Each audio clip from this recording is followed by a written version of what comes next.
Let's be real. Every project is an adventure, right? You've got a goal, you've got a map, you've got a team. But lurking just out of sight, there are always these hidden dangers. Let's call them project monsters.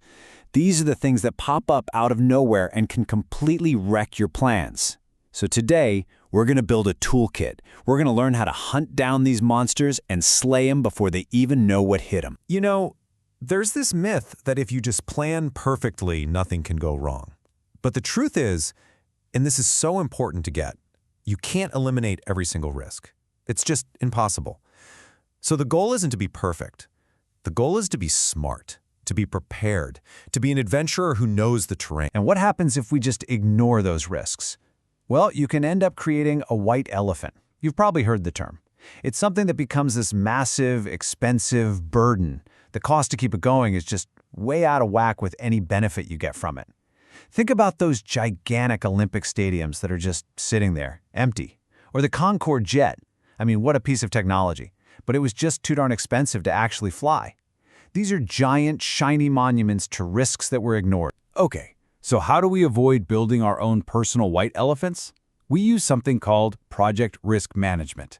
And no, this is not about being negative or pessimistic. It's the exact opposite. It's about being proactive. It's your toolkit for basically seeing into the future, spotting those monsters early, and getting a plan together to deal with them. So, first things first. Step one is just identifying the risks. It's so simple, but so critical. You just can't fight what you can't see. This is the part where you get your team together and you name your demons. You brainstorm every single thing that just might go wrong.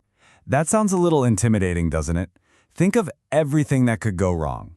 I mean, where do you even start with a list like that?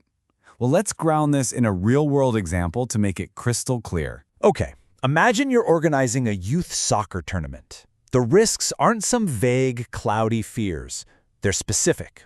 Look at this list. What if the refs just don't show up? What if two teams get into a fight? Or the parents start getting abusive on the sidelines?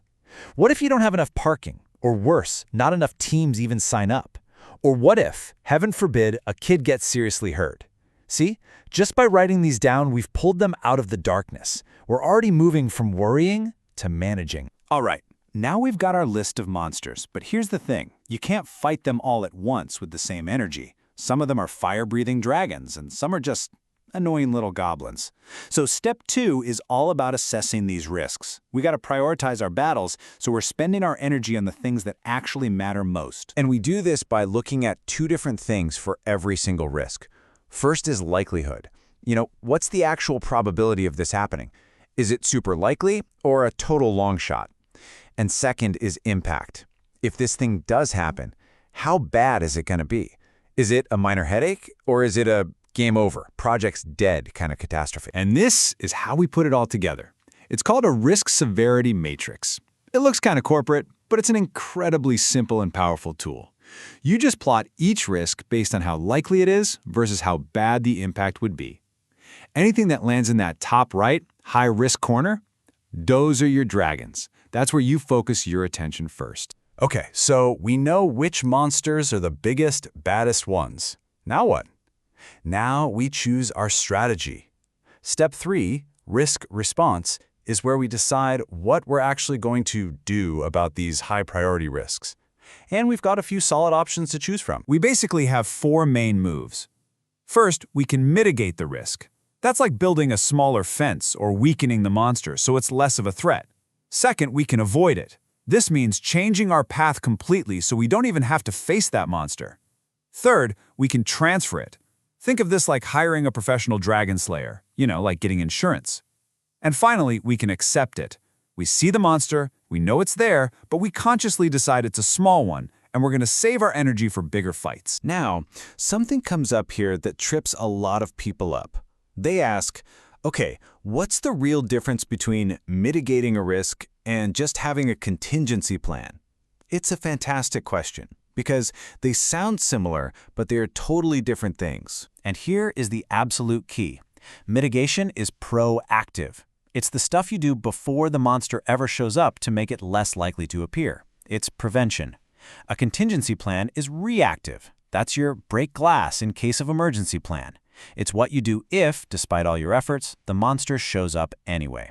So, mitigation is the fence. Contingency is the emergency plan for when the fence breaks. Let's go back to our soccer tournament. For the risk of refs not showing up, we mitigate by confirming with them the night before. But our contingency plan is having backup refs on speed dial. For abusive parents, we transfer that risk by making the coaches responsible for their sidelines. The contingency, the ref can penalize the team. And for a serious injury, we have to accept that it's a possibility in sports. But our contingency is having a solid plan. We've already contacted the local hospital, and we know exactly how we'll communicate if something happens. And that brings us to our final step, which, well, it's a step that never really ends. It's control and monitor. See, slaying project monsters isn't a one-and-done kind of deal. You have to constantly keep your eyes on the horizon, because the weather can change in an instant. You absolutely cannot just create this beautiful risk plan, stick it in a folder, and forget about it. It has to be a living, breathing thing. As your project goes on, some risks will fade away, sure, but you better believe new ones are going to pop up. You have to keep reviewing. Constantly. It's the only way to stay ahead. So how do you actually make this happen? You build it into the rhythm of your project. You talk about it in your regular meetings. You give people ownership. Hey, Bill, you're on Parking Monster Watch this week. And here's a little pro tip for you. Get the project sponsor, your boss, to care about it. If they start asking about risks in every single update meeting, I guarantee you, it will stay a top priority for everyone. So, as we start to land the plane here, let's just zoom out for a second. This whole process, it's more than a checklist. It's a mindset. It's not about being afraid or dwelling on the negative. It's about being an intelligent manager instead of just, crossing your fingers and hoping for the best. And this quote right here, it just says it all, doesn't it?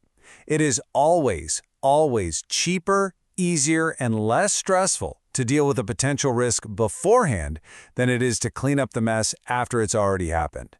That's the difference between building a small fence and having to rebuild the entire village. So after all this, all these steps and matrices, what's the one big idea?